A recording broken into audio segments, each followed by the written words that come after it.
Mon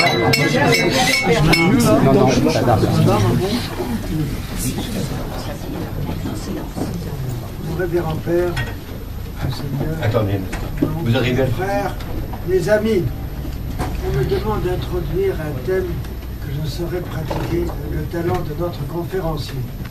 Mais je suis très touché d'être invité ici pour mieux connaître le sujet à travers sa conférence et son discours. Quand le frère Thierry invite, c'est toujours intéressant. Il choisit toujours des personnes de très beau niveau pour mieux nous instruire, pour mieux nous cultiver, pour mieux nous rappeler une mémoire que nous perdons trop souvent. Donc, le sujet d'aujourd'hui, c'est quand même toute l'époque de la Restauration, plutôt de l'émigration et de la Restauration que la France a subie il y a maintenant 200 ans, et des figures d'exception qui ont été, comment dirais-je, la consolation d'un drame abominable qui a été la Révolution française. Et je pense que c'est très important que nous rappelions la réaction intelligente, positive et intellectuelle et culturelle qu'a apporté ce drame de la post-révolution. Il y a plusieurs personnes qui ont tenté à l'époque de rappeler une véritable intelligence française. Bonald, Blanc de Saint-Bonnet, mais surtout, la personne dont on va vous parler ce soir est la figure qui s'impose totalement dans la situation de l'époque et jusqu'à maintenant. Lui et son frère Xavier. Alors les Mestres ont été des figures savoyardes à l'époque, d'une belle culture, d'une belle intelligence, d'une grande valeur. Et lorsqu'ils sont partis en émigration en Russie, ils ont apporté l'intelligence française et aussi la réflexion culturelle française. Cette réflexion culturelle a permis à beaucoup de Russes d'espérer plus de la post-révolution que de la révolution évidemment elle-même, de l'anti-révolution. Et Joseph de Maistre est probablement le penseur qui a mieux inspiré le tsar Alexandre Ier pour une nouvelle décision internationale et politique qui a été la Sainte Alliance. La Sainte Alliance est une idée admirable du tsar et de Joseph de Maistre qui aurait permis à l'Europe de se maintenir dans une paix, dans une situation positive et intelligente et culturelle sans passer par des idées saugrenues qui étaient évidemment celles issues de la Révolution. Saugrenues et abominables. Et cette valeur de la réflexion de ces personnalités, dont Joseph de Maistre, ont permis au départ, encore une fois, la création de la Sainte Alliance. La Sainte Alliance était une conception dont je ne rentrerai pas dans les détails, et qui peut-être vous sera mieux explicitée tout à l'heure, qui permettait une solution internationale pour permettre la paix et la valeur dynamique de chaque souveraineté sans être impliqué dans des créations purement imaginatives, d'un intellectualisme aberrant. Et je pense que cette solution était aussi valable que pendant 15 ans, elle a réussi admirablement. Entre 1815 et 1830, la solution de la Sainte Alliance a permis la paix en Europe.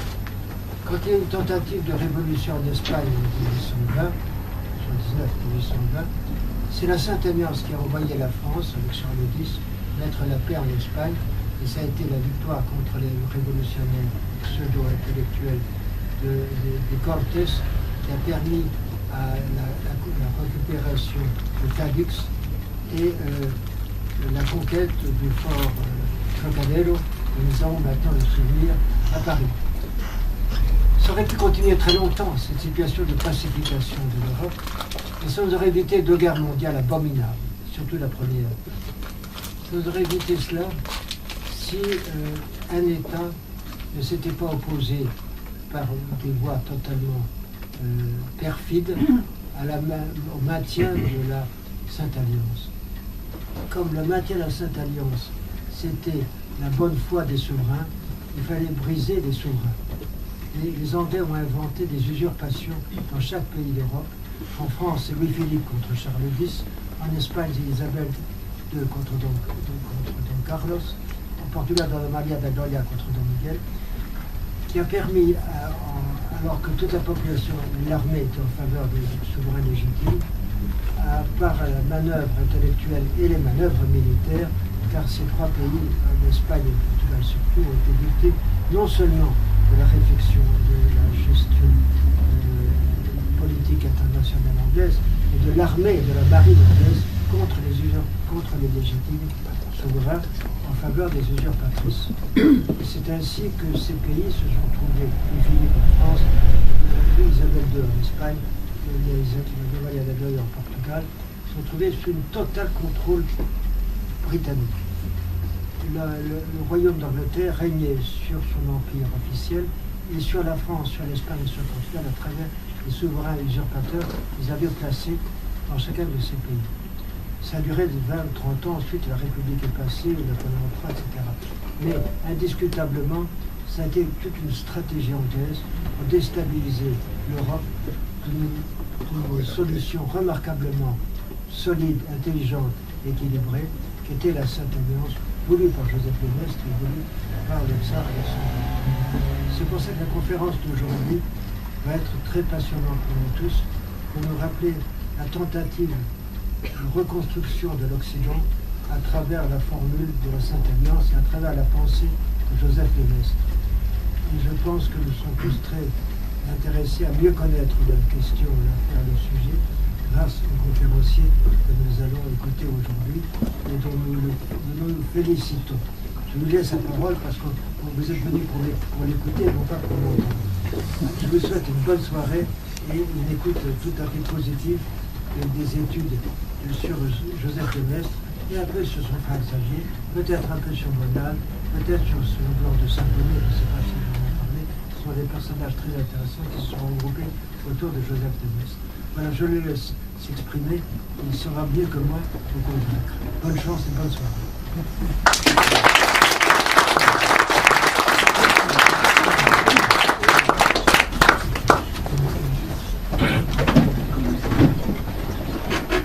Voilà, je vais commencer une petite conférence là. Avant de commencer, je vous demande votre indulgence. Je n'ai pas l'habitude de parler en public, donc si je fais si j'ai quelques hésitations, etc., je vous prie de me pardonner là. Voilà.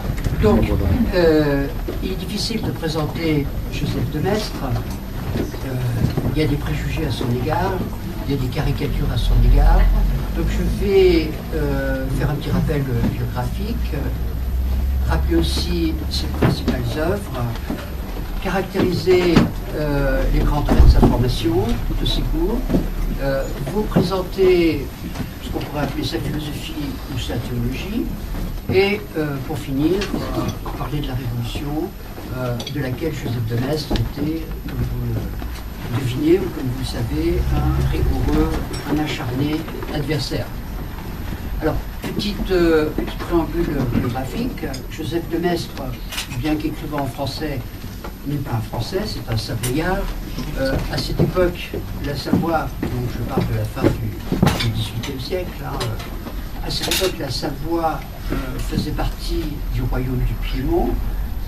Donc le royaume du Piémont comprenait la Savoie, bien sûr, la Savoie aujourd'hui française, donc francophone à l'époque, la partie de l'autre côté des Alpes, dont la capitale était Turin, la ville de Nice et aussi la Sardaigne. Donc Joseph de Maistre, né en 1751, donc en Savoie, à Chambéry. Joseph de Maistre devient très tôt, comme on pourrait dire aujourd'hui, membre de l'administration. Il fait partie des magistrats très tôt, vers 24 ans. Je laisse M. Magnard entrer. Bonsoir, professeur.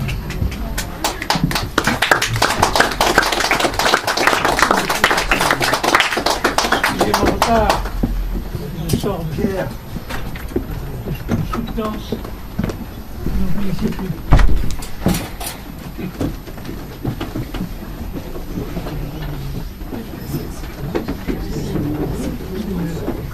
Pierre, quelle joie de vous retrouver.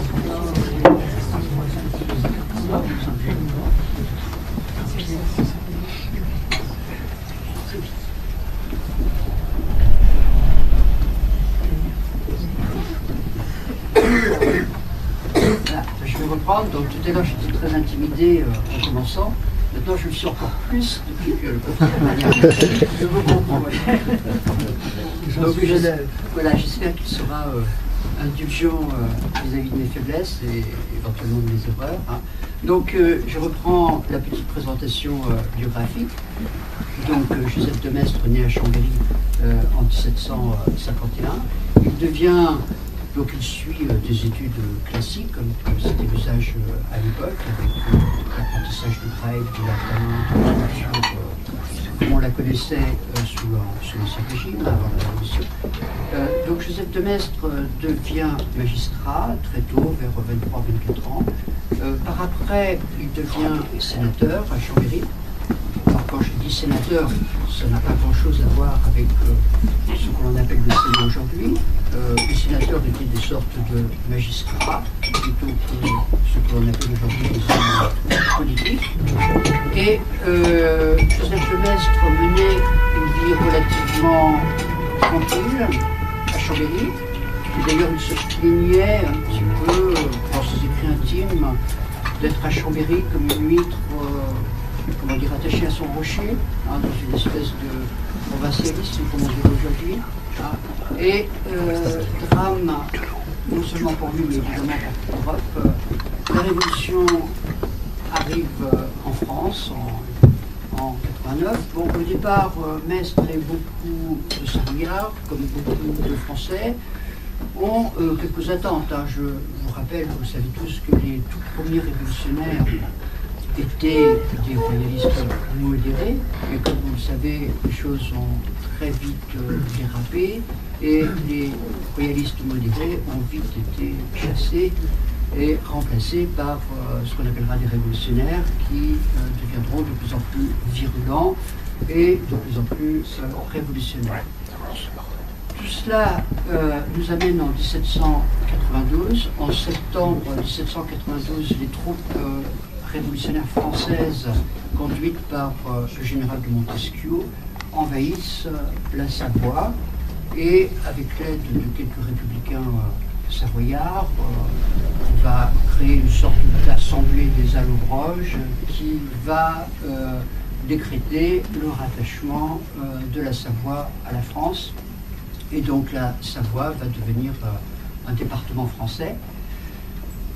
Alors, évidemment, cette invasion s'est faite assez rapidement. Hein. Le roi du Piémont n'avait pas les moyens militaires de résister comment dire, aux Français. Donc, que faire les nobles savoyards, dont Maistre était? Eh bien, certains acceptent le nouveau régime. Il faut se remettre évidemment dans le contexte de l'époque. Hein. D'autres quittent la Savoie, et ça a été le cas de Joseph de Maistre qui, après un certain nombre de péripéties, parce qu'on ne pouvait pas partir comme ça tout de suite, il fallait évidemment amener avec soi sa famille, et il fallait tenir compte des éventuelles représailles. Donc Joseph de Maistre s'installe, enfin émigre, donc s'installe à Lausanne, en Suisse, où, pour le compte du roi du Piémont, il va avoir quelques fonctions à la fois officielles et officieuses. Pour ce qui est des fonctions officieuses, essayer d'organiser la résistance aux révolutionnaires français, préparer une éventuelle contre-offensive des troupes piémontaises. Malheureusement, tout cela a échoué, puisque les Piémontais n'étaient pas, comment dire, assez forts militairement, et l'emprise française, elle, était très prégnante. Donc Joseph de Maistre reste en Suisse, à Lausanne précisément, jusqu'en 97. Là, il revient à Turin. Les choses s'assombrissent, se compliquent pour les Piémontais, puisque Bonaparte envahit le nord de l'Italie, et donc le roi est obligé de quitter Turin. Joseph de Maistre se réfugie pendant un certain temps à Venise. De là, il passe en Sardaigne, qui était la dernière terre qui était à la disposition du roi du Piémont, enfin l'ex-roi du Piémont, hein, puisqu'il n'est plus que la Sardaigne, si je puis dire.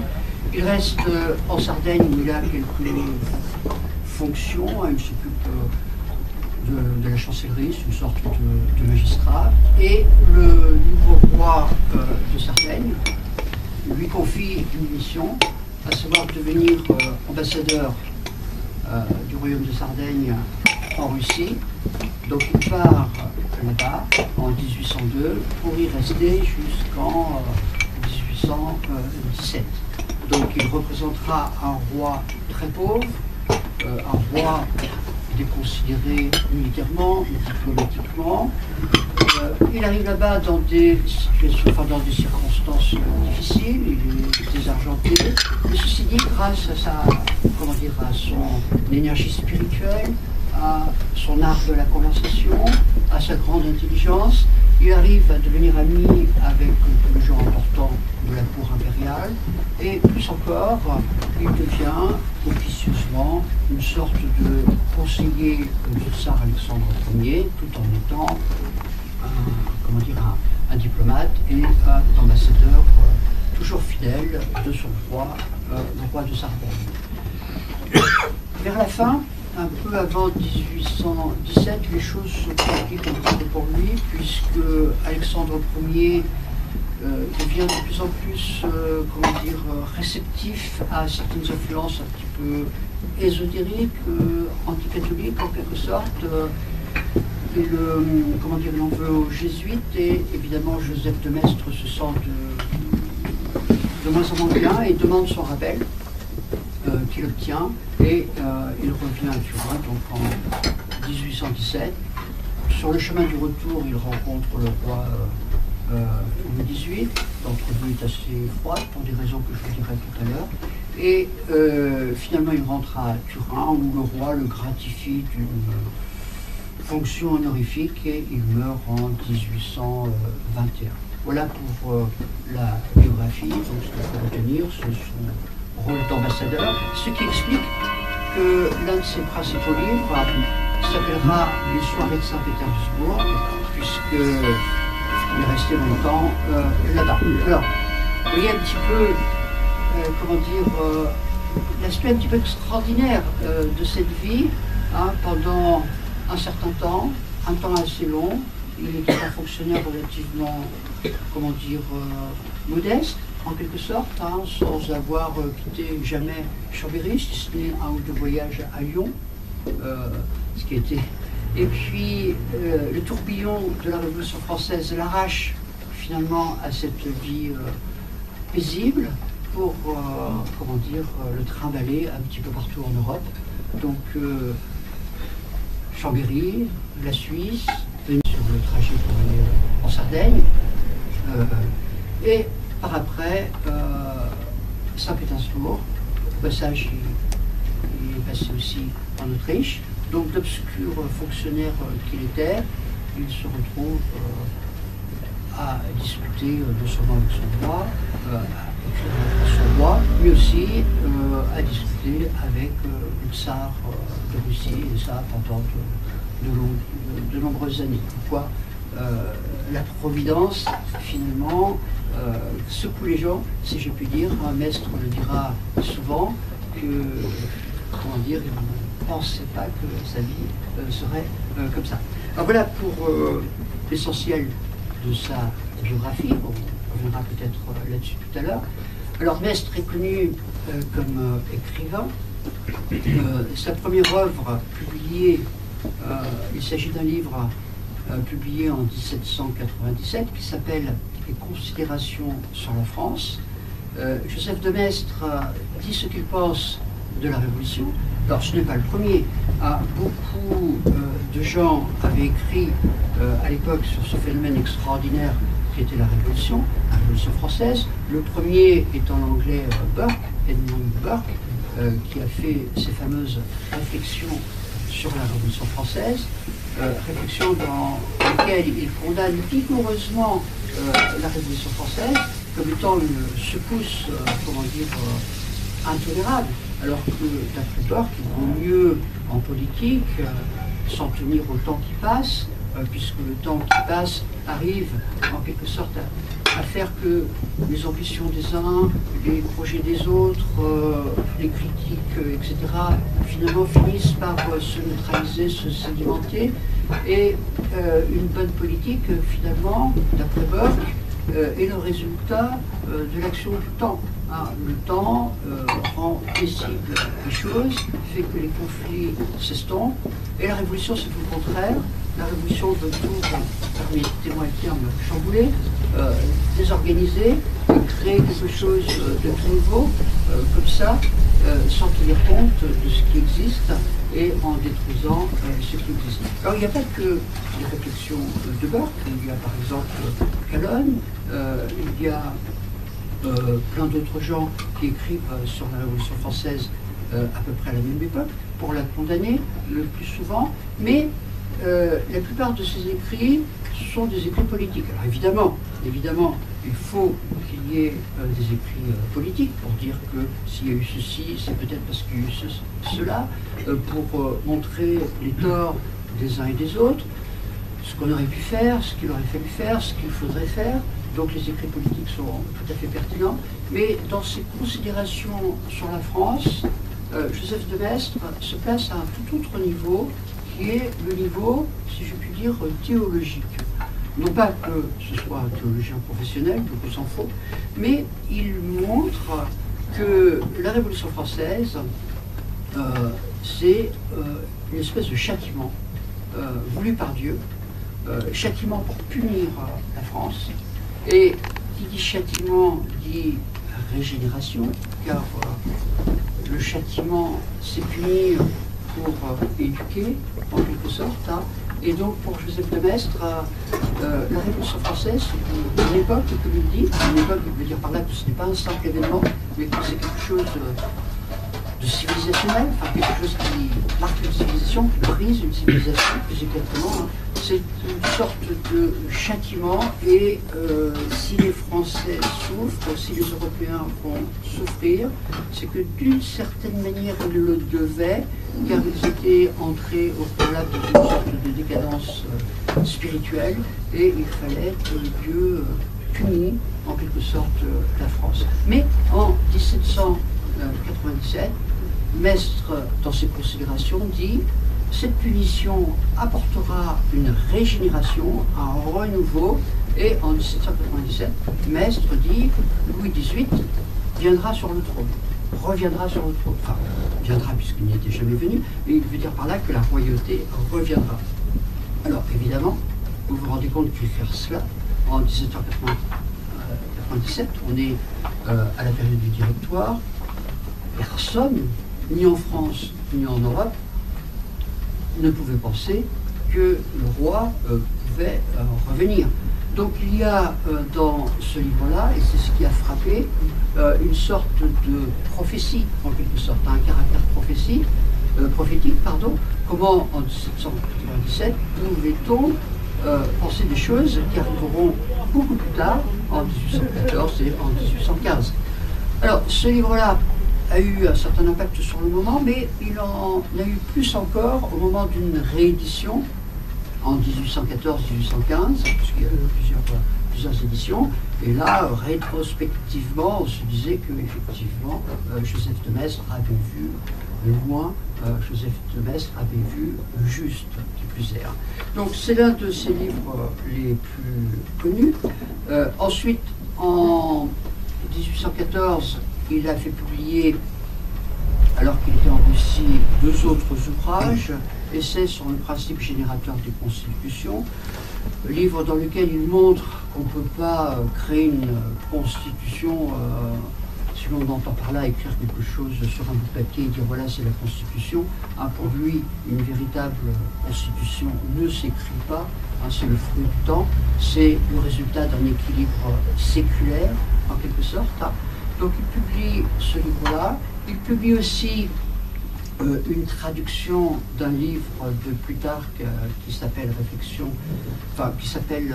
sur les délais de la justice divine, et Plutarque montrant que Dieu ne punit pas tout de suite, il punit à l'heure et au temps qu'il veut et pour des raisons à lui connues.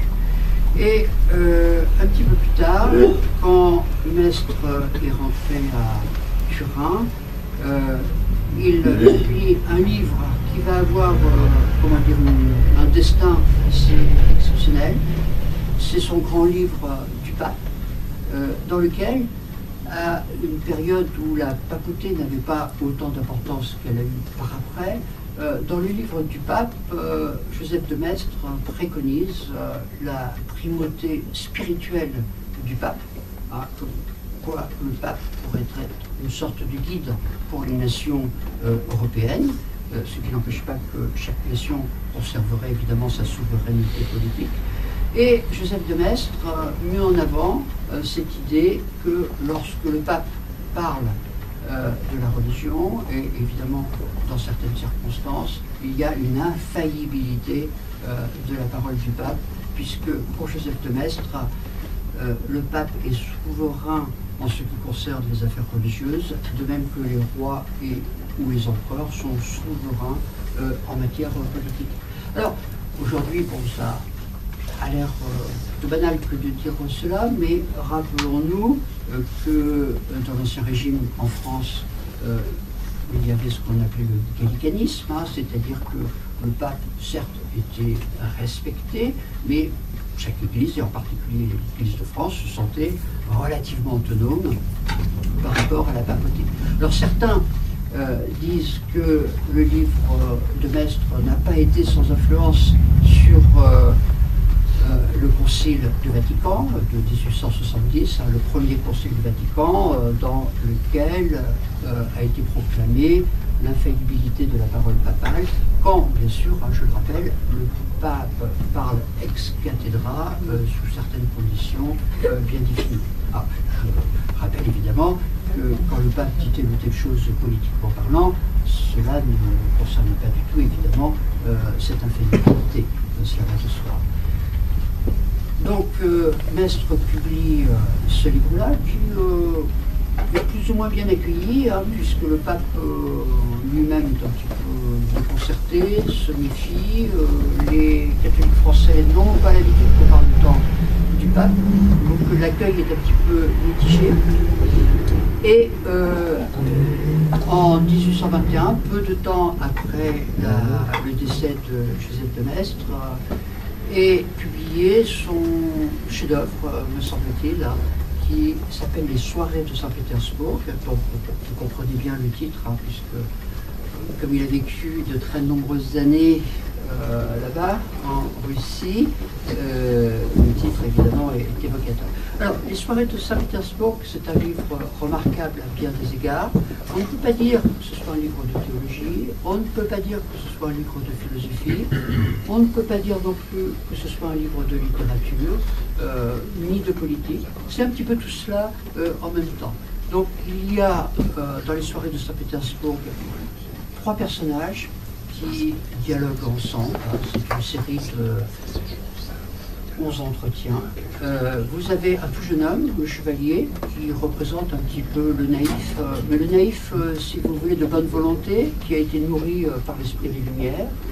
Et 2 autres personnages, le sénateur, qui est un russe, et qui représente un petit peu, on va dire, l'esprit ésotérique, un petit peu illuministe, dont je parlerai tout à l'heure, qu'on trouve quelquefois chez Joseph de Maistre, et un autre personnage, le comte, qui semble représenter Joseph de Maistre lui-même.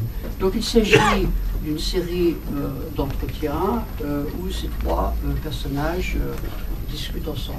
Alors, c'est important, le fait que ce soit sous cette forme-là, parce que dans cette conversation, il y a toutes sortes de nuances, toutes sortes de tempéraments, il y a des questions, il y a des, des réponses, évidemment, des ébauches de réponses, aussi des interrogations. Et cette forme dialoguée me semble très représentative de l'esprit de Joseph de Maistre, puisque la vérité, où est-elle dans les soirées de Saint-Pétersbourg? Est-ce ce que dit le comte, le sénateur, le chevalier. Donc il semble finalement que la vérité soit un petit peu dans l'interstice de chacune des paroles, de chacune des interventions. Et j'insiste là-dessus, car ça montre un Joseph de Maistre loin de tout dogmatisme, enfin au sens péjoratif du mot évidemment, puisqu'il y a aussi un sens amélioratif. Joseph de Maistre n'est pas du tout, comme on le présente quelquefois, quelqu'un qui serait, comment dire, sûr de lui-même, autoritaire, etc. Bon, il l'est d'une certaine manière, mais pour ce qui est de la recherche de la vérité, il ne prétend pas apporter une sorte de dernier mot qu'il faudrait, comment dire, accepter sans discussion aucune. Donc, je pense que dans les soirées de Saint-Cosmo, il y a finalement un espace pour la réflexion, pour aller plus encore de l'avant, en quelque sorte. Alors voilà pour ces principaux ouvrages. Dans les années 50, en 1851, si ma mémoire est bonne, quelque chose comme ça, il y a, alors je ne me rappelle plus si c'est son petit-fils, enfin il y a un de ses descendants qui publie un certain nombre d'autres ouvrages qui jusqu'alors étaient inédits et qui apportent beaucoup d'autres choses à la connaissance de l'œuvre de Joseph de Maistre. Puis, à la fin du XIXe siècle, un éditeur a le courage de publier les œuvres complètes de Joseph de Maistre avec l'ensemble de sa correspondance, une correspondance volumineuse, correspondance diplomatique, correspondance philosophique, correspondance politique, correspondance familiale, quoique on n'ait pas toutes les lettres privées, malheureusement, mais ça fait plusieurs centaines de lettres qui sont un trésor, en quelque sorte, pour non seulement connaître l'époque, mais bien entendu connaître la pensée véritable de Joseph de Maistre. Quand je dis connaître l'époque, je devrais ajouter que Joseph de Maistre étant à Saint-Pétersbourg, nous livre un certain nombre d'informations quand même sur les batailles napoléoniennes vues du côté russe. Et il y a là finalement des choses intéressantes à prendre, même pour l'historien.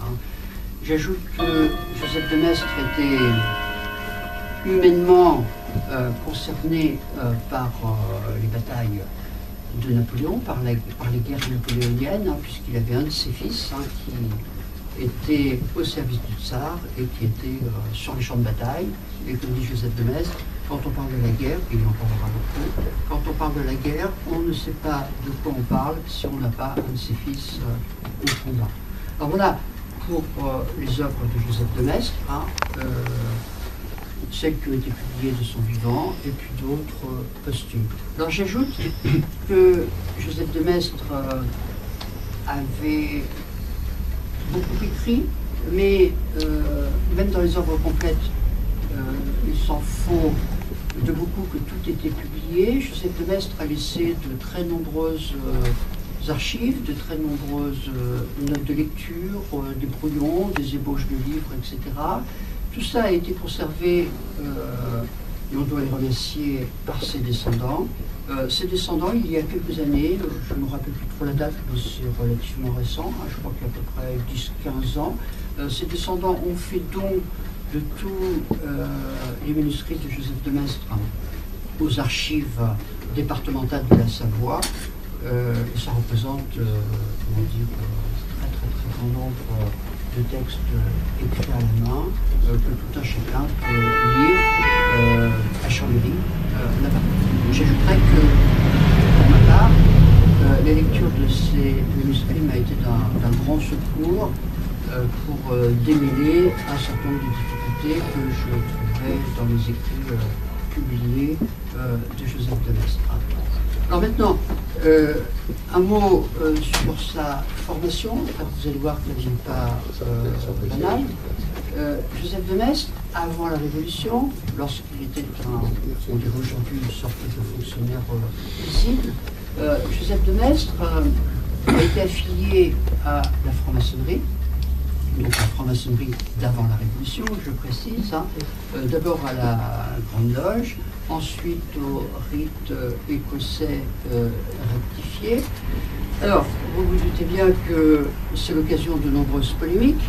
Hein. Certains francs-maçons, comme par exemple un sociologue qui est mort il y a quelques années qui s'appelait Durand, certains francs-maçons voulant tirer à eux Joseph de Maistre.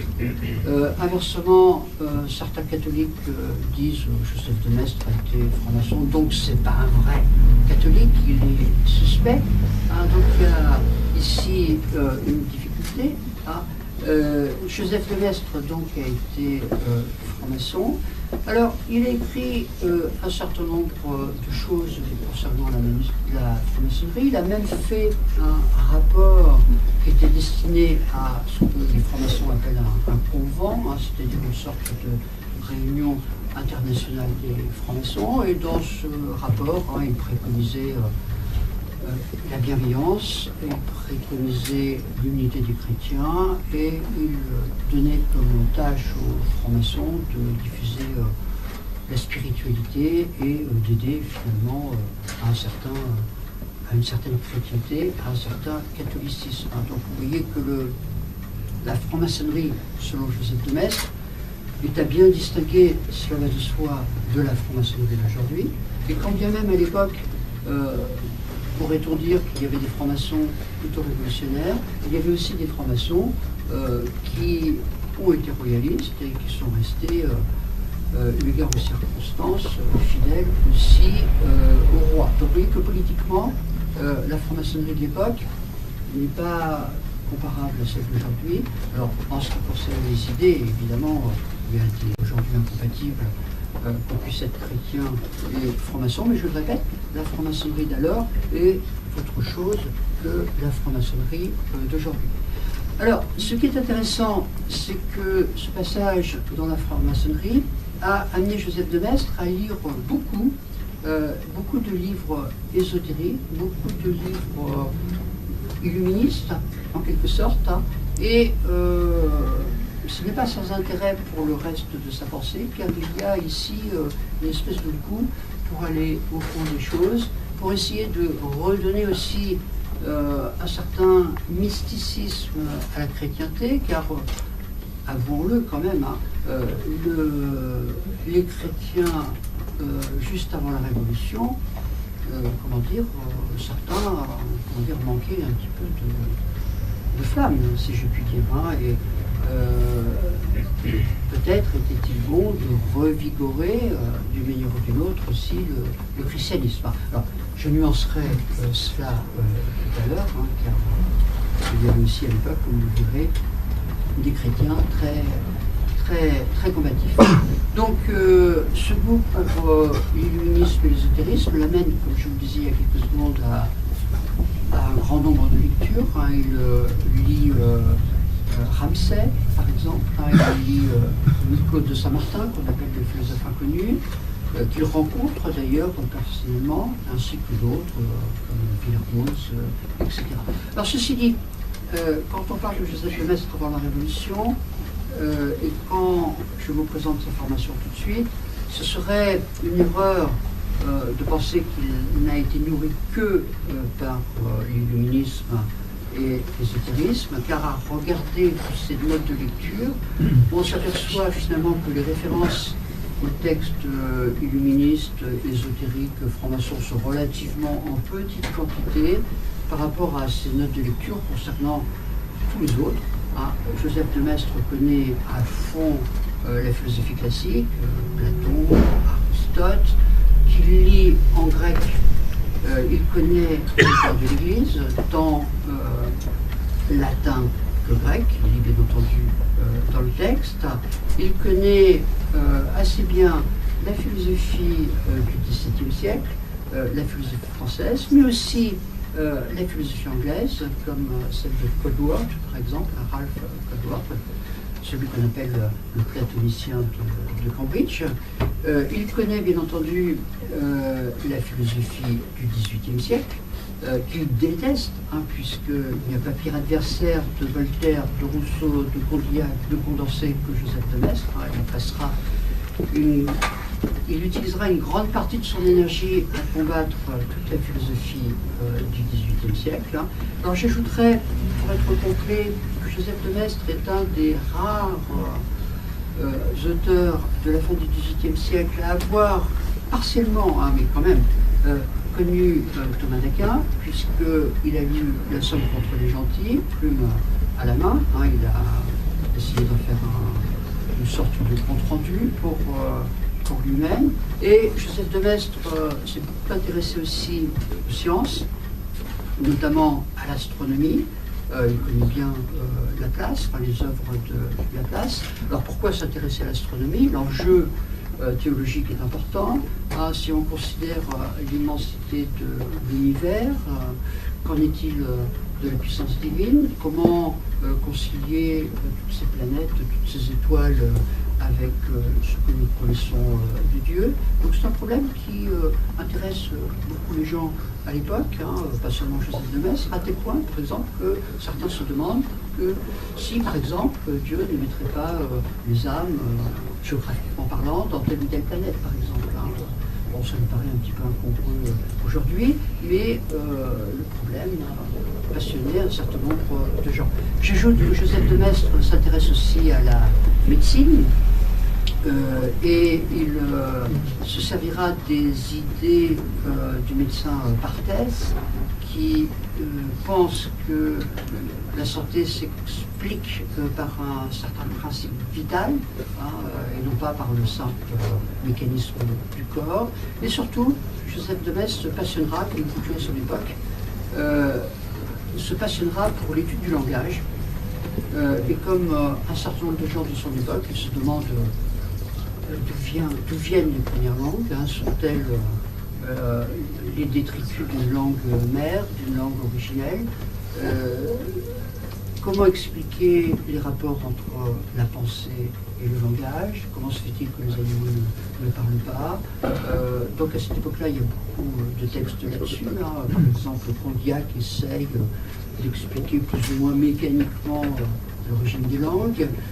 Pour Joseph de Maistre, celui qui arrivera à résoudre le problème de l'origine de la langue pourra résoudre en quelque sorte le mystère de la nature humaine, hein, puisque l'intelligence, pour Joseph de Maistre, est liée au langage, à la langue, et pour lui, les mots ont une importance considérable, puisque pour lui, il y a malgré tout un rapport très important entre les mots, les idées, la réalité, et on ne peut pas détruire le langage. Car si on détruit le langage, si on abîme le langage, on abîme la pensée. Et Joseph de Maistre rencontrera beaucoup aux révolutionnaires d'inventer de nouveaux mots, d'abîmer la langue française. Et il écrira un certain nombre de choses là-dessus. Mais malheureusement, la plupart des choses qu'il a écrites là-dessus sont restées dans ses manuscrits. Il faut dire aussi que le sujet est extrêmement difficile et que, comment dire, il n'est pas facile d'arriver à des réponses satisfaisantes là-dessus. Alors voilà pour la formation de Joseph de Maistre, les goûts de Joseph de Maistre. J'ajouterais en commentaire que Joseph de Maistre est très classique, en quelque sorte. Classique en ce sens qu'en plein XVIIIe siècle, il n'hésite pas à, comment dire, à se mettre dans la lignée des auteurs de l'Antiquité, comment dire, de maintenir une certaine tradition intellectuelle qui est, comment dire, assez étonnante dans une époque où, au contraire, pour employer une formule désastreuse qu'on utilisera plus tard, hein, dans une époque où on a tendance, où on voudrait faire du passé table rase. Voilà. Donc finalement, Joseph de Maistre, hein, ce sont les classiques contre la philosophie prétendument moderne des Lumières. Alors, après cette petite présentation de la formation et des goûts de Joseph de Maistre, je vais essayer assez rapidement de caractériser, on pourrait peut-être appeler cette philosophie ou sa théologie, à condition de donner au mot philosophie et au mot théologie un sens non technique. Hein. Pourquoi un sens non technique? Parce que Joseph de Maistre n'est pas un religieux, c'est un laïc, c'est un homme du monde. Entendez par là un gentilhomme qui se mêle de philosophie et qui se mêle de théologie. Il faut dire qu'à l'époque, les mots n'ont pas, comme je viens de le dire, le caractère technique qu'ils ont aujourd'hui. Et il y a urgence, puisque quand Joseph de Maistre écrit, après la Révolution, n'oublions pas que le clergé français est décimé, que beaucoup de bonne volonté ont été anéantis par le tourbillon révolutionnaire, et il faut que toutes les bonnes volontés participent, disent quelque chose. Alors, présentons ce qu'on peut appeler sa philosophie ou sa théologie, comme on veut. Alors, je présenterai ça en 3 points. Premier point, la création. Deuxième point, la chute. Et troisième point, le retour vers Dieu. Bon, ça ressemble, hein, vous l'avez deviné un petit peu au plan de la somme théologique de Thomas d'Aquin. Hein, je prends ce plan par facilité, bien sûr. Hein. Donc, en ce qui concerne la création, je veux dire par là, comment Joseph de Maistre considère-t-il l'homme? Alors, quand on lit des présentations de Joseph de Maistre, hein, on voit que Joseph de Maistre, c'est le porte-parole du bourreau, on dit que c'est l'homme du péché originel, on dit que c'est l'homme du sang qui se répand. Enfin, on présente Joseph de Maistre d'une façon très noire, très pessimiste, comme quelqu'un qui réduirait l'univers à une espèce de gigantesque prison, que sais-je encore, etc., etc. Alors, la réalité est différente, et j'espère vous en convaincre tout de suite, là. Donc, première étape, la création. Alors, ce qui frappe chez Joseph de Maistre, c'est finalement qu'il met en avant l'homme, qu'il met en avant l'importance de l'être humain, qu'il met en avant l'intelligence de l'être humain. Et ce faisant, Joseph de Maistre, vous le devinez, s'oppose vigoureusement à la philosophie des Lumières. Alors, quelle est la caractéristique d'un Voltaire, d'un Fontenelle, enfin, on pourrait citer presque tous les noms de la philosophie des Lumières? Leur caractéristique commune, c'est de minimiser l'être humain. Pour Voltaire, l'homme, qu'est-ce que c'est? C'est une espèce de ver de terre, c'est une espèce de rien du tout par rapport à l'immensité de l'univers. Donc l'homme n'est rien, finalement, par rapport à tout le reste. Joseph de Maistre va dire non. L'homme est à l'image de Dieu.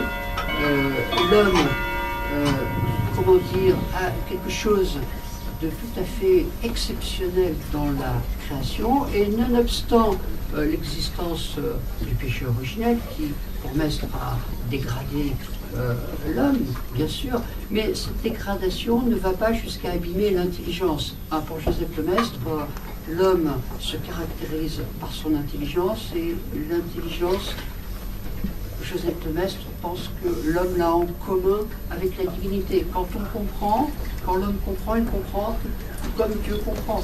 C'est dans l'éclair de l'intelligence, de la compréhension, c'est la même chose.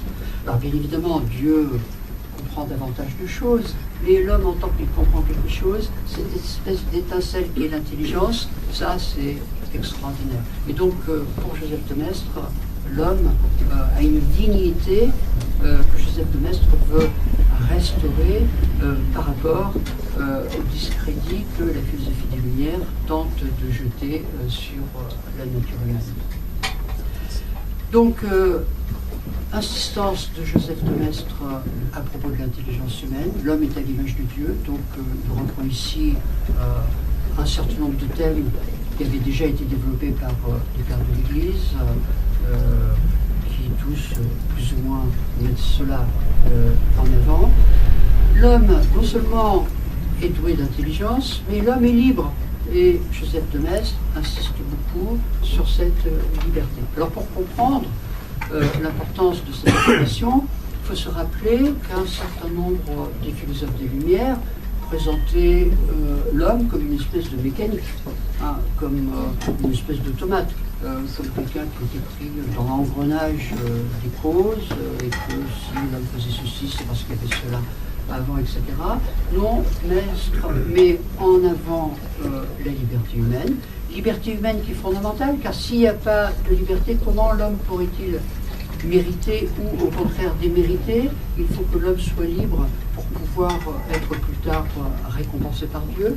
Et Joseph de Maistre, bien entendu, comme la plupart des théologiens, montre que la vie sur terre est une vie d'épreuve, Dieu nous juge, mais pour cela, il faut que nous soyons libres. Alors, la tâche pour Maistre n'est pas facile. Comment concilier la toute-puissance de Dieu et la liberté humaine?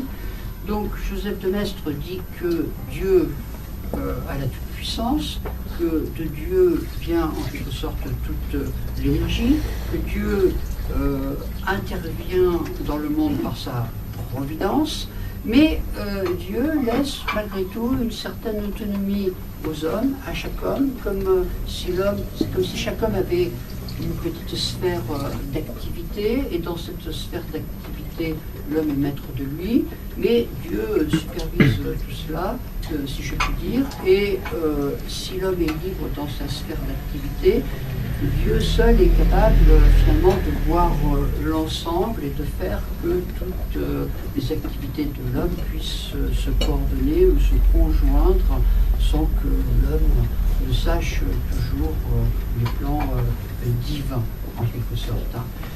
S'il fallait employer un terme technique et avec beaucoup de réserve, on pourrait dire que Joseph de Maistre est moliniste.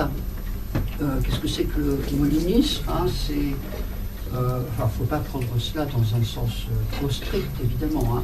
Le molinisme, c'est cette idée que l'homme est libre, et c'est cette idée que si Dieu sait à l'avance ce que l'homme va faire, eh bien, ce n'est pas parce que Dieu sait à l'avance ce que l'homme va faire que Dieu fera forcément cela. Dieu sait à l'avance parce que l'homme va faire quelque chose. Dieu voit les choses en l'éternité, en quelque sorte, mais la préscience de Dieu ne conditionne pas ce que l'homme va faire.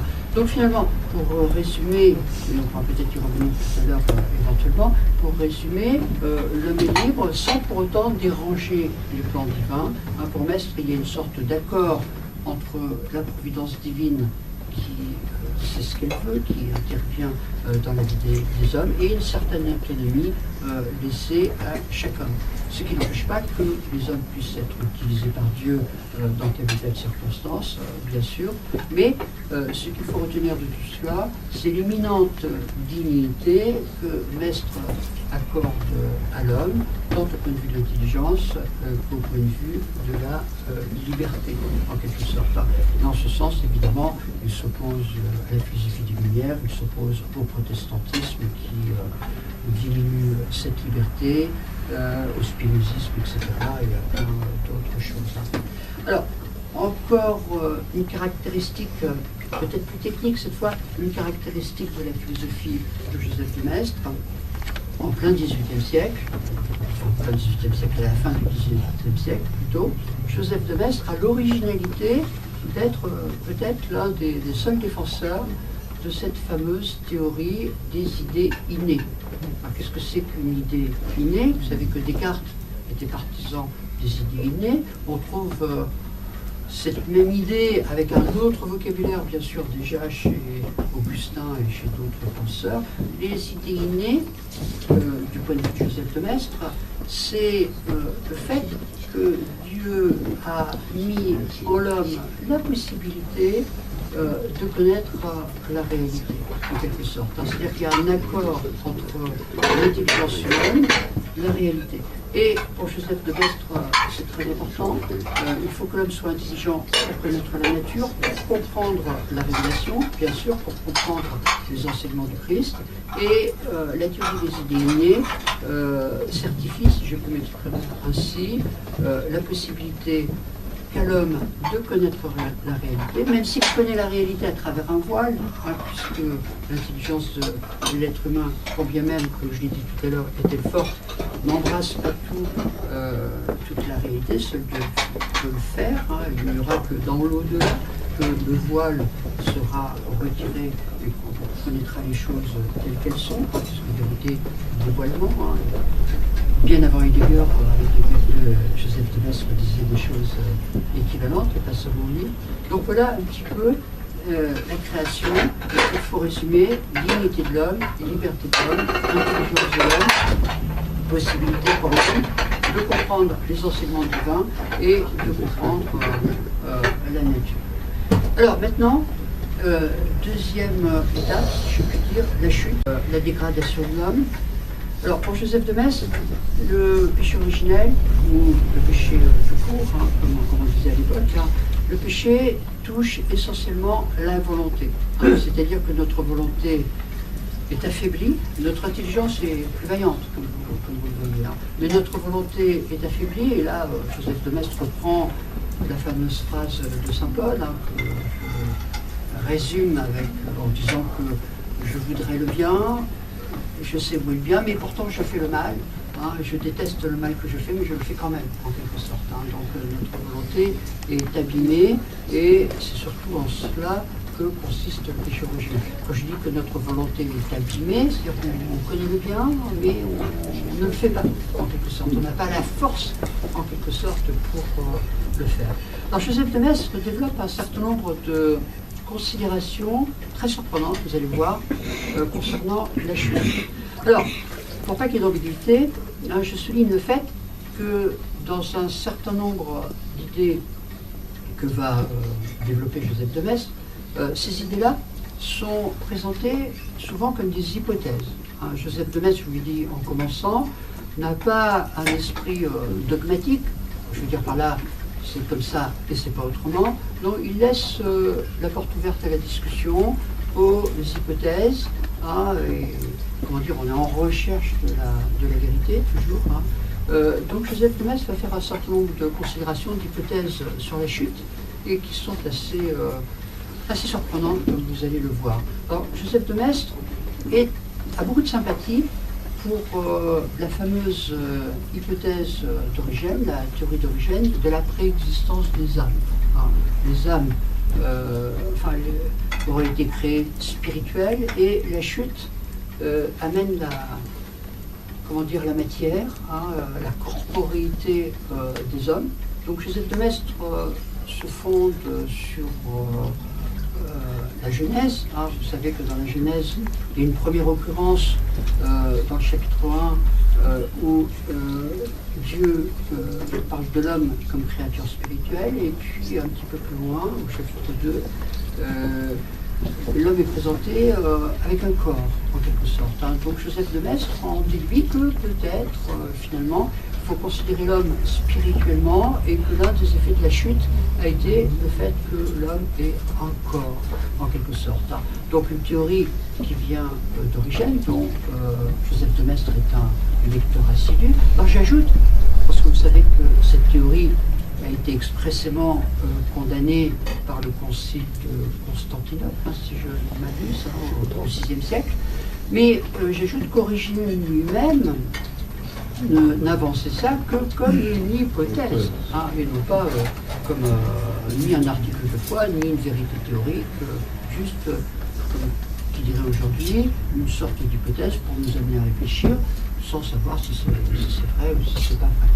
Donc, Joseph de Maistre réfléchit là-dessus et montre que le corps, notre corps, a une certaine importance, comme pas toujours là où on croit qu'elle est. Notre corps, c'est ce qui limite aussi notre volonté. Bon, notre volonté est faible, mais elle est faible, mais elle est quand même assez puissante pour faire le mal. Mais la limitation de nos forces corporelles, nous restreint en quelque sorte. Hein. Donc finalement, quand on dit qu'on ne peut pas faire quelque chose parce qu'on n'en a pas la force physique, c'est l'inverse qu'il faut faire. Hein. C'est parce que, notre corps, heureusement, peut-il dire, hein, notre corps physique nous limite, sinon on détruirait tout en rien de temps. Déjà qu'on détruit pas mal de choses par les guerres, etc. Heureusement que notre puissance est limitée, dit Joseph de Maistre. Alors, je vais essayer d'aller un petit peu plus vite. Hein. Donc, Joseph de Maistre fait un certain nombre d'autres considérations sur la chute. Pour lui, il y a deux événements qui sont extrêmement importants dans l'Ancien Testament. Le premier événement, c'est le déluge. Le deuxième événement, c'est Babel. Alors, pourquoi Joseph de Maistre parle-t-il tant du déluge? Eh bien, Joseph de Maistre suppose que Adam et Ève n'ont pas été laissés sans secours par Dieu, que Dieu leur a donné un certain nombre de connaissances.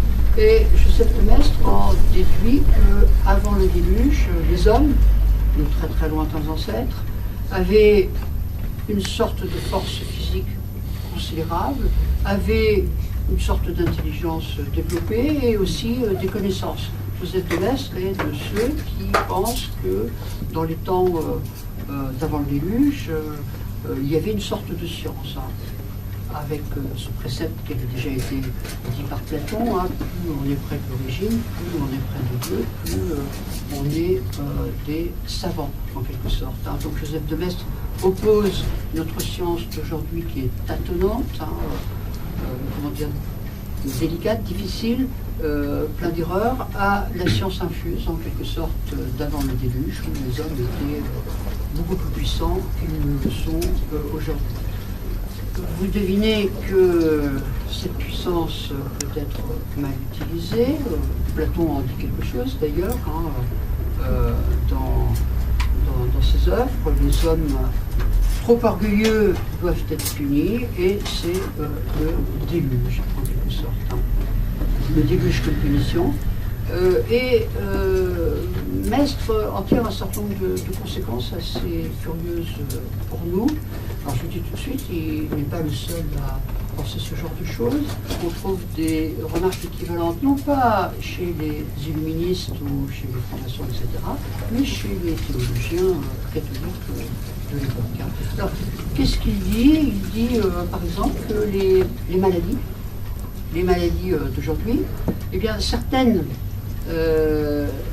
finalement viennent du fait que nous ne sommes pas aussi puissants que l'étaient nos lointains ancêtres. Nous avons moins de force. Les maladies sont aussi une sorte de punition. Certaines maladies, pas toutes. Il distingue entre les maladies, qui peuvent être interprétées comme punition et d'autres maladies qui sont plus factuelles, si je puis dire. Autre considération qui peut nous surprendre, le cas des sauvages. Vous savez qu'au XVIIIe siècle, il y a toute une littérature sur les sauvages d'Amérique. Pour Joseph de Maistre, les sauvages, contrairement à ce que prétend Rousseau, les imitateurs de Rousseau, les sauvages ne sont pas l'enfance de l'humanité, ne sont pas le modèle de l'enfance de l'humanité, mais pour lui, les sauvages sont, le témoignage d'une sorte de dégradation de gens qui étaient beaucoup plus forts autrefois, et qui ont été punis très sévèrement, et ce qui fait que leurs mœurs, leur coutume, etc., se ressentent de cette punition. Et Joseph de Maistre présente le sauvage comme un état de dégradation, ce qui suppose par nature qu'avant ils avaient beaucoup de connaissances. Et Joseph de Maistre en infère de la complexité des langues du sauvage pour montrer que ça n'a rien à voir avec l'univers primitif. Bon, je passe. J'en viens à Babel, l'événement de Babel. Alors pour Joseph de Maistre, Babel, c'est très très important. Babel, c'est aussi une punition. Les hommes, évidemment, vous savez, tous sont devenus orgueilleux.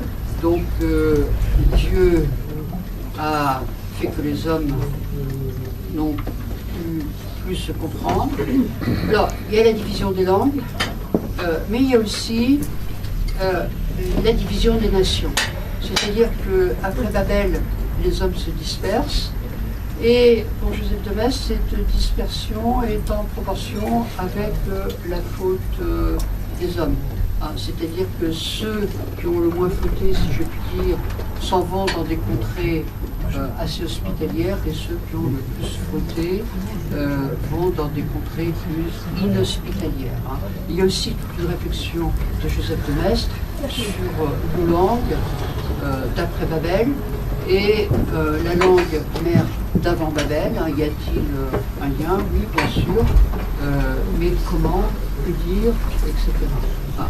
Alors voilà comment Joseph de Maistre présente la chute. Ah, le péché original, comme je l'ai dit tout à l'heure, dégradation de la volonté, mais quand bien même la chute, comment dire, c'est l'événement eschatologique le plus remarquable, Dieu, il ne laisse pas les hommes sans ressources. Et c'est la troisième partie de la présentation de la pensée de Joseph de Maistre, le retour vers Dieu. Comment Dieu aide-t-il l'homme pour, comment dire, revenir vers lui. Alors, Joseph de Maistre insiste sur la providence, et finalement, ce qui est de la providence, ce par quoi la providence intervient, c'est le temps. Le temps, c'est ce par quoi intervient la providence. C'est-à-dire que pendant un laps de temps assez grand, les hommes se donnent des coutumes, les hommes développent telle ou telle langue, telle ou telle mœurs. Les souverainetés politiques se justifient et se légitiment par le temps. Pour Joseph de Maistre, il est très important que les dynasties royales, en quelque sorte, s'étalent dans la durée. Il est très important pour Joseph de Maistre que le temps, en quelque sorte, justifie tel ou tel régime politique. Par exemple, le régime anglais, dont Maistre a été assez admirateur, du moins dans sa jeunesse. Le régime anglais n'est pas le résultat d'une étude, d'une décision, d'un texte. Le régime anglais s'est fait progressivement, c'est-à-dire qu'il y a eu toutes sortes de conflits, et avec le temps, les positions des uns et des autres se sont plus ou moins, malgré leur antagonisme, accordées pour arriver à cet état de fait qui est la Constitution anglaise. Et Joseph de Maistre dit la même chose de l'Ancien Régime, c'est-à-dire que la royauté française n'était pas écrite quelque part dans un texte. La royauté française était relativement souple. Souple pourquoi souple, évidemment, cette souplesse est une qualité, parce que c'est écrit nulle part. La loi salique n'est écrite nulle part, en quelque sorte, par exemple, mais c'est le résultat du temps qui fait que le temps est porteur d'une certaine sagesse. Alors vous devinez évidemment que la Révolution fera tout le contraire. La Révolution veut tout de suite quelque chose, tandis que le temps, au contraire, forcément, amène tout autre chose que la véhémence des révolutionnaires. Donc Dieu nous aide par une sorte de temporalité, en quelque sorte, développement des coutumes, développement des mœurs, développement des nations, etc. Dieu nous aide évidemment aussi par les rois, par les juges. Donc les rois sont là pour exercer une certaine souveraineté. Il n'y a pas de nation sans autorité, sans souveraineté, et le roi doit en quelque sorte châtier ceux qui sont méchants, essayer de lutter contre le vice, de lutter contre le crime. Donc le roi maintient un certain ordre tout en laissant une certaine liberté grâce aux coutumes, etc. Joseph de Maistre, d'ailleurs, en défendant la monarchie, insiste bien sur le fait que le roi a l'autorité suprême, mais le roi ne punit pas directement, ce sont les juges qui punissent. Si c'était le roi qui punissait directement, ce serait une espèce de despotisme oriental, à la turque, comme dit Joseph de Maistre. Le roi ne punit pas directement, ce sont les juges qui le font pour lui. En revanche, le roi gracie, mais le roi est dépositaire de la souveraineté, c'est-à-dire qu'au-dessus du roi, il n'y a pas d'autre autorité. Si par exemple il y avait un texte, une constitution qu'on pouvait opposer au roi, ça voudrait dire qu'il y aurait une autorité supérieure au roi et que le roi ne serait plus roi, en quelque sorte. Donc vous voyez que le roi est une espèce de recours, en quelque sorte. Donc Dieu nous aide par le temps, Dieu nous aide par les rois, par les juges, par toutes sortes de choses, par le développement de notre culture, par le développement de nos coutumes. Il arrive que les hommes, malgré tout, agissent mal, et la providence divine punit à ce moment-là par les guerres. Hein, les guerres, selon Joseph de Maistre, sont une espèce de punition qui amène une régénération. Alors évidemment, ça peut paraître un petit peu surprenant que Dieu soit en quelque sorte indirectement, je dis indirectement, hein, puisque si on considère le criminel, c'est bien le criminel qui construit lui-même son gibet, hein, puisque si le criminel n'était pas criminel, il n'y aurait pas, de bourreau ou de prison. Alors, Dieu donc indirectement fait qu'il y a des guerres. Alors on peut penser évidemment que c'est horrible, puisque des innocents peuvent périr, de même que quand il n'y a pas de guerre, en période de paix, il y a des méchants qui, font du mal aux innocents. Alors il y a chez Joseph de Maistre cette idée que si Dieu, évidemment, punit post-mortem, si Dieu rétribue les justes après la mort, Dieu punit quand même tant les méchants que ceux qui le sont moins sur terre. Hein, ceux qui souffrent sur terre, d'une certaine manière, n'auront évidemment pas à souffrir dans l'au-delà, mais leur souffrance est aussi, une aide pour les coupables. Alors c'est la curieuse théorie de la réversibilité chez Joseph de Maistre, à savoir que les souffrances des justes, finalement, servent aux méchants pour aider les méchants finalement à se sauver. Alors ça mériterait davantage de considération, cela va de soi.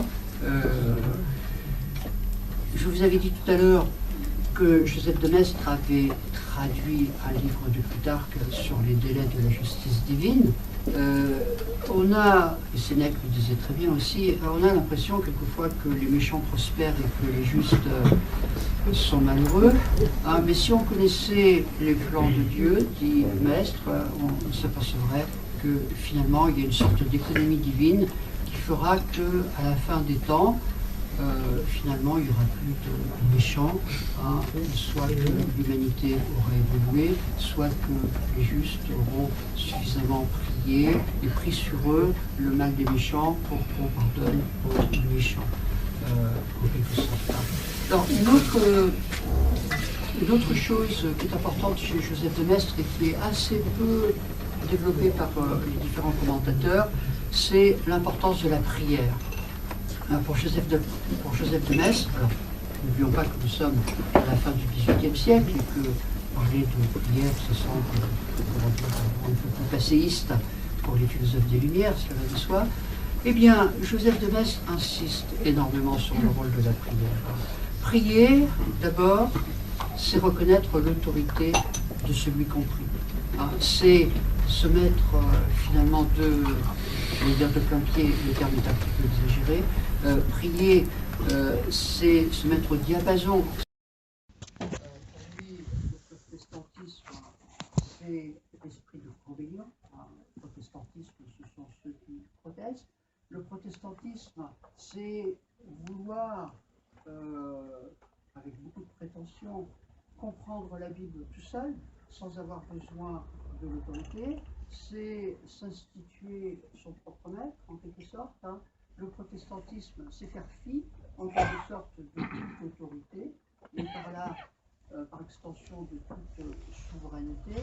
C'est comme je dirais, pour employer des termes d'aujourd'hui, le début de l'individualisme, en quelque sorte. Hein. Donc le protestantisme, pour Joseph de Maistre, c'est un cri de révolte, en quelque sorte, contre Dieu. Et pour Joseph de Maistre, le protestantisme est le signe avant-coureur de la révolution qui arrivera plus tard. Hein, donc le protestantisme joue un grand rôle, hein, c'est la perte de la foi vis-à-vis de l'autorité de l'Église, c'est le dédain de toutes les traditions, c'est le dédain en quelque sorte de toute l'histoire. Si j'osais un mot évidemment qui est beaucoup plus tardif, hein, du coup assez, faisons table rase. Hein, il y a déjà cela, en quelque sorte, dans le protestantisme. Donc Joseph de Maistre a consacré d'ailleurs plusieurs textes au protestantisme. Alors, je précise tout de suite que si Joseph de Maistre attaque, mais vraiment de façon très virulente, le protestantisme, il n'en demeure pas moins que vis-à-vis des protestants qu'il connaît et qu'il fréquente, il en a fréquenté quelques-uns en Suisse, il a évidemment des relations humaines tout à fait cordiales. Hein, Joseph de Maistre s'attaque finalement à l'hérésie, mais il respecte les individus. Hein. Alors le protestantisme, c'est quelque chose qui ébranle l'Europe, qui sème son poison en France, malgré les efforts de Louis XIV. Mais il y a aussi autre chose que Joseph de Maistre condamne et combat, c'est le jansénisme. Pour Joseph de Maistre, le jansénisme est aussi extrêmement dangereux.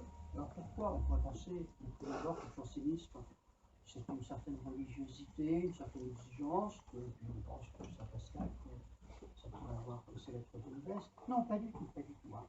Certes, Joseph de Maistre est admirateur de Pascal, comme le sera Nietzsche bien plus tard, mais il combat vigoureusement le jansénisme, il traite d'ailleurs le provincial de menteuse, en quelque sorte. Alors que reproche Joseph de Maistre au jansénisme? Il reproche au jansénisme de donner une vision beaucoup trop sombre de la nature humaine, d'exagérer le péché originel, de minimiser le plus possible la liberté humaine, ce qui fait que le jansénisme donne une approche décourageante finalement de la religion et que le jansénisme est vraiment quelque chose de très nocif. Bon, j'ajouterais juste en passant que le jansénisme ne s'arrête pas au XVIIe siècle, hein, il continue, comment dire, au XVIIIe avec un certain nombre de jansénistes dans les parlements qui vont s'opposer au roi, etc. etc. Alors, il y a une troisième chose que combat Joseph de Maistre, ça, vous l'avez deviné, on en a parlé déjà, c'est le philosophisme, ou qu'on appelle aujourd'hui la philosophie des Lumières. Donc le philosophisme, pour Joseph de Maistre, c'est d'une certaine manière héritier ou la continuation du protestantisme et du jansénisme, même si les philosophes des Lumières se présentent plutôt déistes ou théistes ou athées pour quelques-uns. Hein. Alors que reproche Joseph de Maistre aux Lumières, on l'a deviné, son matérialisme ou son sensualisme, hein, ce qui est une espèce de matérialisme atténué. Hein, on réduit par exemple notre entendement, notre intelligence à n'être rien d'autre que finalement des sensations transformées. Donc je vois Paris, les images qui se dans la tête, donc je suis obligé de penser à lui, tout ça c'est une philosophie en quelque sorte, hein, et une philosophie sur le philosophisme, la philosophie des Lumières, c'est une dégradation gigantesque de la nature humaine. C'est la porte ouverte aussi à, comment dire, ce qu'on pourrait appeler, ce qu'on appellera plus tard une sorte de totalitarisme. Évidemment, le niveau n'existe pas à l'époque des Lumières, mais je sais ce que Maistre pense, c'est une dégradation de l'homme. Je vous avais dit au début que Voltaire, Fontenelle et quelques autres comparent l'être humain à une espèce de ver de terre, par rapport à un cheval, à un insecte, à un rien du tout, en quelque sorte. Hein. Donc le philosophisme, c'est finalement l'individualisme, c'est se passer de Dieu, faire comme si Dieu n'existe pas, et Joseph de Maistre est très en colère, en quelque sorte, contre Voltaire, contre Rousseau, même si chez Rousseau, il reprend moi il faudrait nuancer, mais je n'ai pas le temps de le faire, par exemple, l'idée de conscience innée que défend Rousseau, Joseph de Maistre défend aussi, mais Joseph de Maistre ne dit pas les idées innées, ne dit pas le péché originel, donc c'est une réalité quand même très différente que celle de Rousseau, même si extérieurement, il peut y avoir quelques ressemblances. Donc Joseph de Maistre repart en guerre contre la philosophie des Lumières. La philosophie des Lumières a en quelque sorte pris le pouvoir culturellement, et la Révolution française, d'une certaine manière, va être l'adaptation pratique de la philosophie des Lumières dans le concret. Donc comment la Révolution française a-t-elle été possible? Comment Dieu a-t-il permis cette horreur qu'est la Révolution française, d'après Joseph de Maistre, hein? Donc je vous avais dit au départ que Dieu laissait une certaine liberté aux hommes, mais ces hommes peuvent mal en user, en quelque sorte, hein, et des gens comme Robespierre et compagnie vont être en quelque sorte des fléaux dont Robespierre va se servir, et on pourrait dire que les révolutionnaires coupent tout lien avec les descendants, avec les dieux, pour employer des termes qu'on trouverait par exemple chez Anselme ou Bernard, on pourrait dire, mais bon, ce ne sont pas les termes de Joseph de Maistre, mais il me semble assez facile pour décrire la situation de la Révolution. Dans la Révolution française, les gens cherchent leur volonté propre au lieu de chercher la volonté de Dieu, d'instituer la volonté ensuite de Dieu. Donc il y a des espèce de cassure, de couture qui se fait avec la Révolution française. Et la Révolution française, comme on le fera plus tard, c'est le début d'un certain individualisme, au sens où l'individualisme, c'est se passer de Dieu, alors que pour Joseph de Maistre, le but de notre volonté, de notre intelligence, c'est au contraire de s'articuler avec la volonté, avec l'intelligence de Dieu. Alors je vous ai dit au départ que dans les considérations sur la France, publiées la première fois en 1797, Joseph de Maistre pensait que Louis XVIII reviendrait sur le trône, donc il pensait qu'il y aurait une sorte de retour de la royauté, de régénération morale. Que s'est-il passé en 1815? Eh bien, Joseph de Maistre est très déçu. Joseph de Maistre est très déçu parce qu'effectivement, la restauration n'est pas une vraie restauration. C'est un roi qui accepte une charte, c'est un roi finalement qui accepte, bon gré malgré, un certain nombre d'idées issues de la Révolution, et Joseph de Maistre a une phrase terrible, hein. Il dit que sous la Révolution les têtes tombaient, mais sous la Restauration les têtes tournent. Bon, Joseph de Maistre en veut aussi beaucoup à la Révolution d'avoir inauguré une espèce de religion laïque qui s'appelle les droits de l'homme, et Joseph de Maistre a des mots extrêmement durs contre les droits de l'homme, puisque les droits de l'homme sont des droits sans Dieu, hein, c'est l'homme sans Dieu, c'est l'homme qui se donne une norme, en quelque sorte, hein. Donc j'ai parlé tout à l'heure de l'individualisme, et vous connaissez aujourd'hui un certain nombre de critiques qu'on fait sur les droits de l'homme. Ces critiques ont été faites dès le début par Joseph de Maistre. Joseph de Maistre disait qu'il n'y avait pas d'homme, qu'il n'y avait pas d'homme abstrait. Vous connaissez peut-être sa fameuse formule, il dit que, à propos des droits de l'homme, qu'il ne connaît pas l'homme, qu'il a rencontré des Français, des Russes, des Italiens, etc., qu'il sait même qu'il peut être persan grâce à son attitude, mais que l'homme, avec un H majuscule, il ne l'a jamais rencontré. Ah, donc l'homme, c'est une construction abstraite, et je vous ai dit tout à l'heure que Dieu agit par un temps.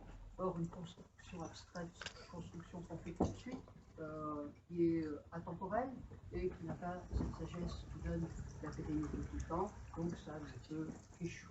Enfin, donc, le reste est extrêmement critique vis-à-vis du temps. Alors, je terminerai en faisant une petite remarque.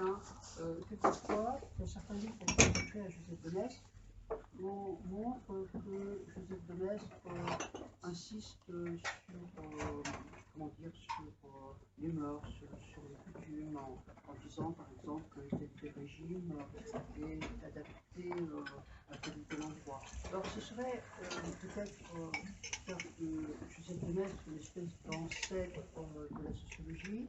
Alors cela me semble que vrai en petite partie seulement, car je l'ai dit tout à l'heure, Joseph de Maistre est aussi partisan des idées innées, donc on ne peut pas expliquer l'homme seulement par l'influence de la société ou par la sociologie.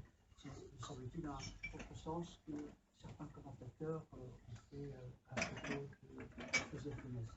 Alors, je voudrais aussi ajouter quelque chose à propos de la Révolution, c'est ce que pense Joseph de Maistre des nations, puisque la Révolution française a touché la nation française. Qu'est-ce que c'est qu'une nation? Pour Joseph de Maistre, il y a quelque chose de naturel dans l'idée de patrie, de nation.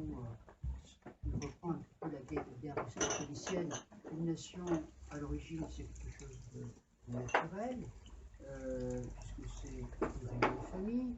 Il est normal que l'on aime ses proches, sa famille, ce que dit Saint-Denis Augustin, ce que reprend d'ailleurs Thomas d'Aquin en disant que le précepte évangélique de s'aimer les uns les autres n'empêche pas que l'on ait un amour très proche pour les gens qui nous sont les plus chers. Il y a quelque chose de naturel qui ne s'oppose pas au surnaturel, puisque c'est Dieu aussi qui a créé la nature. Donc il y a quelque chose de naturel dans les nations. Joseph de Maistre va même jusqu'à citer une question pour lesquelles, si on regarde les cartes, on a l'impression qu'il y a des compartiments exprès pour telle ou telle nation. Par exemple, la France, il semble qu'il y ait une assise naturelle, les Pyrénées, le Rhin, les Alpes, etc. Mais pour Joseph de Maistre, il y a aussi quelque chose de surnaturel dans la nation. Je vous l'ai dit tout à l'heure à propos de Babel. Joseph de Maistre reprend une idée d'origine, comme quoi chaque nation aurait son ange gardien, que le fait qu'il y ait telle nation, ça dérive d'un plan divin, ce que dit d'ailleurs entre parenthèses Saint Paul, puisque Saint Paul dit que Dieu assigne, s'occupe des nations. Et il y a chez Joseph de Maistre, si vous voulez, une correspondance qu'on pourrait faire entre la vie de tout un chacun, en tant que nous sommes des êtres humains, et la vie d'une nation. C'est-à-dire qu'une nation, c'est un être vivant qui peut grandir, qui peut avoir son heure de gloire, comme la France du temps de Louis XIV, qui peut être malade, qui peut déchoir, qui peut périr. Ça veut dire qu'une nation peut être récompensée par Dieu si, par exemple, cette nation développe la sécurité, comme c'était le cas d'une certaine manière du temps de Louis XIV, ou à l'inverse, être châtié, être puni, comme la France de Louis XVI, où une partie du haut clergé finalement est assez critiquable, où les nobles ne sont plus les nobles qu'ils étaient avant. Alors évidemment, il y a toujours des brillantes exceptions qui rassurent, hein, mais les nations ont une histoire, en quelque sorte. Hein, il y a une espèce de spiritualité des nations. Joseph de Maistre n'est pas rigoureux sur les termes, on emploie soit les nations, soit le mot patrie, en essayant de contrecarrer l'emploi que les révolutionnaires font du mot patrie, évidemment, en essayant de montrer que la patrie était déjà employée par Augustin, par exemple, hein, avant lui par Cicéron, et dans un sens plus augustinien, si je puis m'exprimer ainsi. Alors voilà une présentation générale de la philosophie ou de la théologie de Joseph de Maistre. Vous comprenez qu'il est difficile de trouver quelqu'un qui soit plus opposé que lui à la Révolution française, et en le lisant avec presque 2 siècles de différence, on s'aperçoit qu'il y a un certain nombre de choses prémonitoires chez Joseph de Maistre, hein, notamment le ravage et les influences de la Révolution. Alors, faut-il être pessimiste? Joseph de Maistre, je vous l'ai dit tout à l'heure, pense qu'une commission divine amène une régénération. Alors, il pensait que la royauté se rétablirait. Elle ne s'est pas rétablie comme il l'avait souhaité. En revanche, il espère un renouveau religieux. Ce nouveau religieux, il exprime dans son livre du pape. Pour lui, le pape devrait avoir une autorité spirituelle, devrait en quelque sorte guider les nations européennes, mais ce renouveau du pape, d'après lui, sera concomitant avec un renouveau religieux, en quelque sorte. Alors, ce renouveau religieux, peut-être n'est-il pas encore arrivé, mais peut-être arrive encore.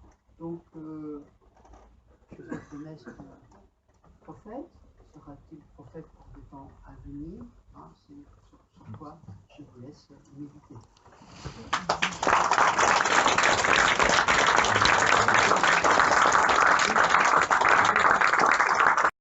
Très heureux d'avoir entendu cette magnifique conférence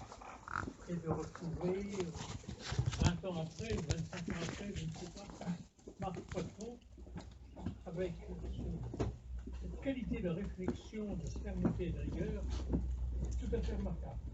Il n'y a absolument rien à critiquer, tout est approuvé, il a parfaitement maîtrisé son sujet et il a présenté superbement.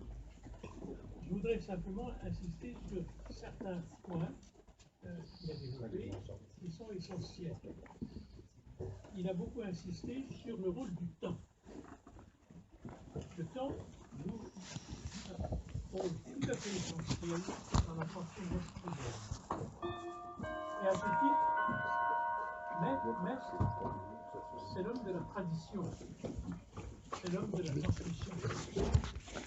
Le temps, en effet, vous avez dit, cher ami, que le temps faisait en quelque sorte la force de la loi. J'ajouterais la sacralité de la loi. En ce que c'est le sempiternel usage, comme on disait déjà au temps de Montaigne, qui assure de la validité et de l'autorité de la loi. Si je reprends les archives de famille, tout simplement, il y a un mot qui m'enchante et que je revois à toutes les pages. Les pactes passés entre les hommes de ma vieille Ardèche sont passés à perpétuité. Imaginez ce que cela veut dire. Ils engagent toute leur descendance sans limitation dans le temps. Car c'est précisément la perpétuité qui fait la force des lois. J'aime pas dire de la loi, car la loi au singulier, c'est soit juif, soit jacobin. Je ne suis ni l'un ni l'autre.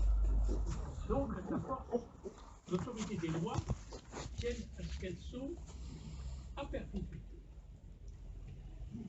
Et cela suffit d'ores et déjà à justifier tout ce qu'a dit Marc Patron sur l'antagonisme radical entre la pensée de Mestre et la pensée révolutionnaire.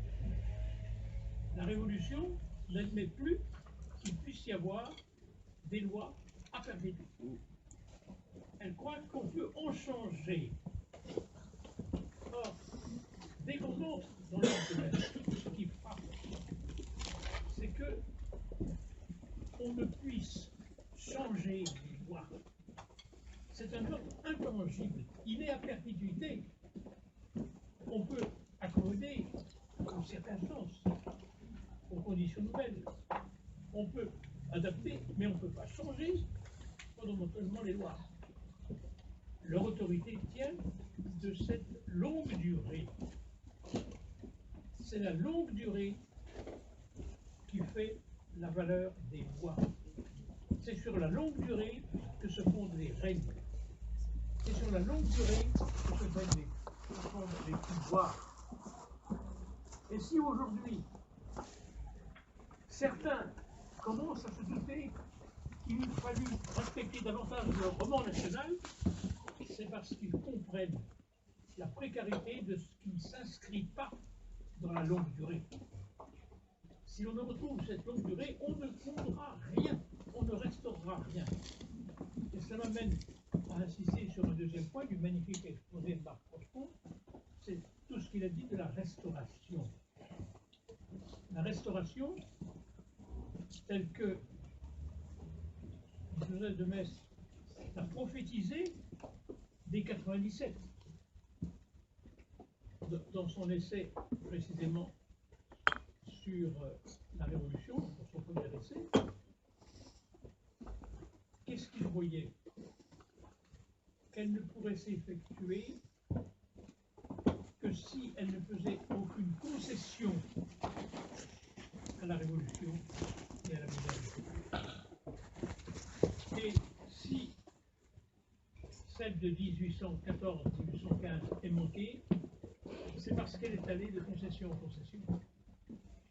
Autrement dit, il y avait chez Louis XVIII une attitude suicidaire. Il détruisait ce qu'il fondait. Tout simplement parce qu'il n'avait pas compris la perversité l'inversité radicale de la Révolution et il pensait qu'on pouvait composer avec le nouvel ordre. Je voudrais insister encore, si je n'abuse pas de votre temps, sur un autre point. Marc Poitvon a très bien dit l'opposition de Mestre aux protestants et aux jansénistes. On ne dira jamais assez quel plaît le jansénisme pour la France. On ne le dira jamais assez, la chose a été occultée, la chose a été confisquée. J'en dis d'autant plus que j'ai fait une thèse d'État sur Pascal. Et j'ai renoncé à enseigner Pascal au lendemain de ma thèse d'État. Voyons combien la chose était minée, la chose était typée, la chose était trafiquée. Les études pascaliennes avaient été confisquées par les jansénistes d'aujourd'hui. Les jansénistes d'aujourd'hui qui précisément, fort de cette déchéance de la pensée, de cette chute de la pensée, de cette décadence de la pensée au bout tout au long du XVIIIe siècle, allait précisément engendrer les pires billevesées, bien pires que celles de Voltaire et de Rousseau, celle de l'abbé Grégoire, le funeste abbé Grégoire, qui serait l'un des maîtres à penser des siècles à venir, maître à penser de notre République aujourd'hui, l'abbé Grégoire contre l'esclavage, l'abbé Grégoire contre l'inégalité des races, l'abbé Grégoire pour le métissage culturel, la diversité culturelle, les stupidités dont on nous a encore inondés toute la semaine dernière. C'est l'abbé Grégoire. T'en es revenu, je bouffe. Atterrissage. Thomas au XVIIe siècle. Tiennent une garde solide autour de celui qui est passé, pour qu'il ne cède pas à ses fantasmes et à ses fantômes, qui le menacent de près. Mais enfin, c'est un autre sujet. Donc, ce que je tiens, c'est à dire l'importance tout à fait essentielle des propos de Marc Poitvon. Dans tous les points, insiste sur cette opposition radicale entre la pensée mestrienne, qui est une pensée traditionnelle, et la pensée entre guillemets à supposer qu'on pense des révolutionnaires. Merci Marc Poitvon. Merci.